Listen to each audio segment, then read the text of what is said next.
Hey, it is the middle of the night, like literally it's almost 3 o'clock in the morning, and I'm still up because I had a lot of stuff to get done today, and I didn't get it done in a reasonable hour, so I'm up now trying to get stuff. I was trying to get a few last things finished so I can stay afloat the rest of this next week coming up.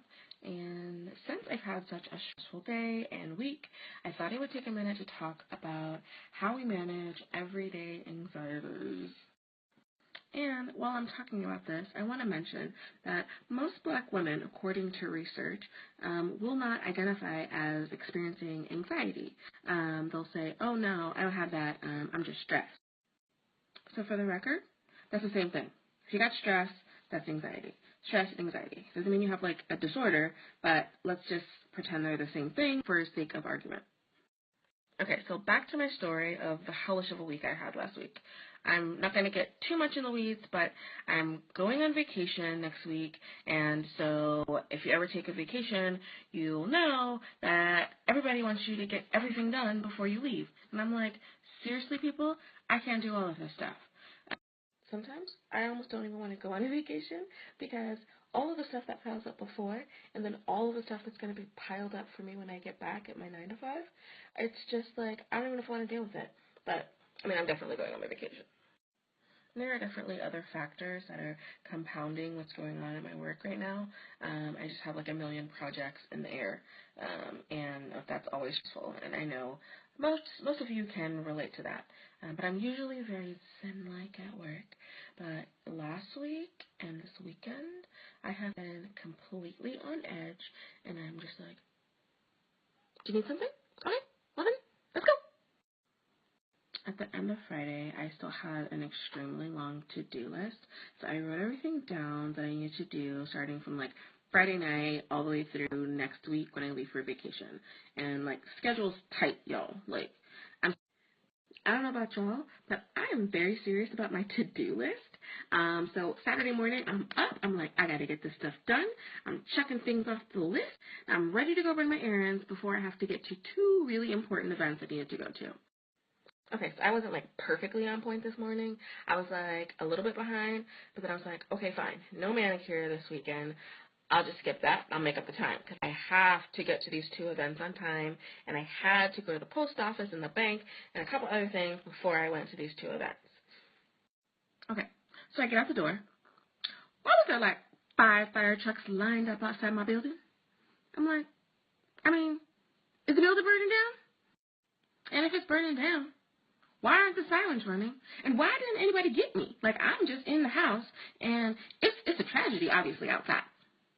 But, real talk, I was like, so there's fire trucks in front of my car, and I kind of need to go.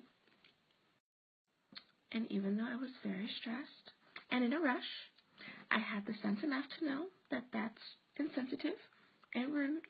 So I had to wait until, obviously, the situation dissolved. I found out there was a small kitchen fire somewhere in another apartment. But it still made me have to wait for a significantly long amount of time before I could leave. And because I'm stressed, I'm selfish and thinking about myself only. So jumping ahead, I'm on my way to the first event, and I'm an hour late. And mind you, I was planning to leave early so I can make it to the second event without being. While I was driving there, I started getting serious anxiety. Like, I was already over an hour late, and it was only like a 3-hour event. And I was like, my heart was racing, and I was getting angry. And you know, everybody drives bad when you're in a rush. So people was driving terrible, y'all, like terrible. And then I had to like literally like stop myself. And I did that because I knew what I was experiencing was anxiety. And I also knew what I want all of you to know, and that is that you can't have anxiety in the absence of thoughts. And so your thoughts actually cause you to feel those panicky feelings. So, I mean, why that's really good, in a sense, is that if it's your thoughts that is causing your anxiety, you actually have control over your thoughts. So you can take control and then decide to think or tell yourself something different, which then leads to different feelings and hopefully a reduction of that panic. And usually the thoughts that are causing the anxiety aren't very rational. So in this situation, I was like, what the heck are you thinking that's making you panic because you're late to a party? Like, I mean, at the end of the day, it's just a party. I mean, I wanted to be there on time, but seriously, like, why am I, like, having heart palpitations because I'm late to a party? That I didn't want to be there, or that, like, I didn't think it was important to go send them. And if I'm being honest, I was also thinking, you suck, you can't do anything right, everything's going to go wrong for you, and down the rabbit hole. So I use a technique called thought stopping. That's literally where you tell yourself, stop it right now. And you stop yourself from whatever it is that you're thinking, and you tell yourself, like, okay, what is true? Is this a fact? What are the facts of the situation? So for my situation, what's true is that I was late as hell. People are going to notice, and I'm going to have to deal with it. I'm not going to die, and I'm probably going to be late to the next event. The rest of my day, I'm late. And my sister, I was going to her house. I know how she is. She's going to be annoyed with me. And there is nothing I can do to change that fact. But what's also true is that I actually tried really hard that day. I got a lot of stuff done. And, I mean, if you think about it, like, I'm kind of Superwoman. I mean, y'all didn't see my to-do list. It was impressive, if I do say so myself. And what's also true is that when you're a busy person and you juggle a lot of priorities, sometimes people in your life don't quite get it, don't quite understand.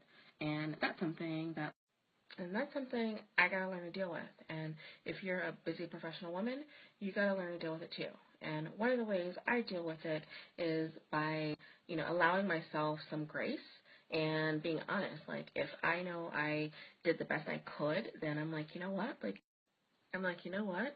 You got the best of me today. Like, you may feel shortchanged, but honestly, like, you got my very best.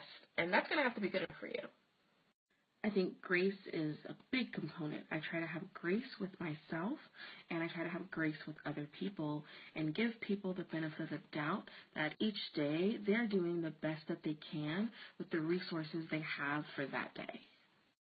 And so did everything just turn out perfectly? Like, no. I got to the first event. Somebody called me out for coming in hella late. But because I had already come to peace with myself, like, that I did the best I could, like, this was my best today, I kind of just didn't care that much because I had already come to peace with myself that I had done my best. Like, my best was showing up.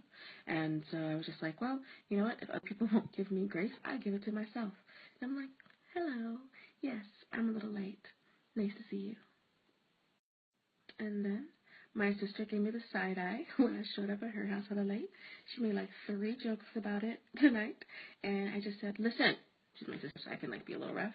Like, listen, this is my best today. Okay? If I had not already made peace with myself, I think that those comments that people made would have, really, really triggered more negative thoughts and that internal feeling of panic and anxiety and that's the trick, y'all.